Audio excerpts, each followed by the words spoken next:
My first episode of real symptoms came on a weekend in July of 2015, where I was just extremely fatigued and exhausted. Walking up and down stairs, she'd have to take a break. I was having extreme difficulty, carrying laundry baskets up the stairs. I didn't go to the hospital at that time. I just didn't really take things that seriously, and I probably should have.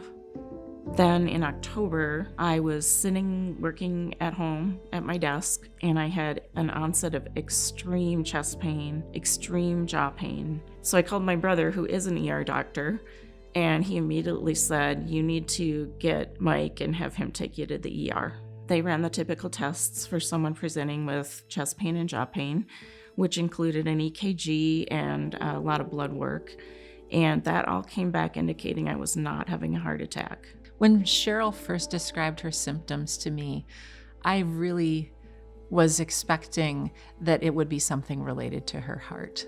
She had had high cholesterol since a really young age. So I did visit my primary care physician, and a battery of the normal cardiac tests were run. I had ECGs, echocardiograms, a Holter monitor, even a CT angiogram at one point.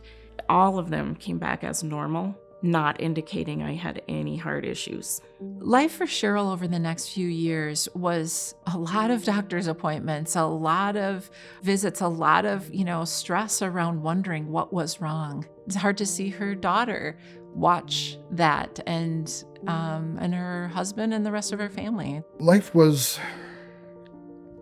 complicated. We weren't sure what was happening. We were looking desperately for an answer, and we weren't getting one. She is suffering these debilitating moments of, chest pain and jaw pain.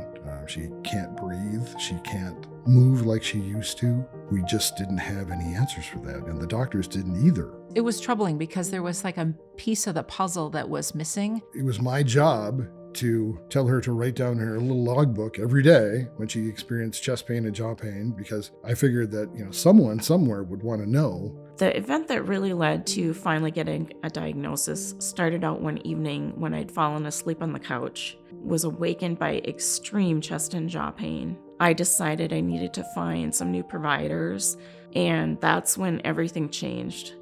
It was April of 2019 that I finally received my diagnosis of microvascular disease.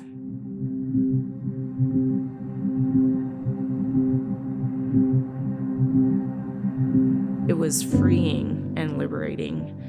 I'd spent 4 years trying to figure out what was happening with me. We had gone through multiple years of misdiagnoses. I was just thankful that we actually had something to grab onto. After Sheryl received her diagnosis, she did start to have more hope.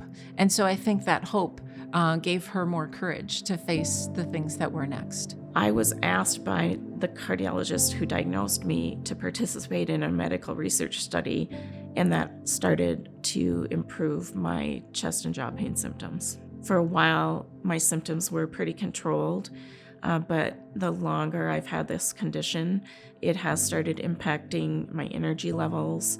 I used to be the Energizer Bunny. Now I can barely walk a block.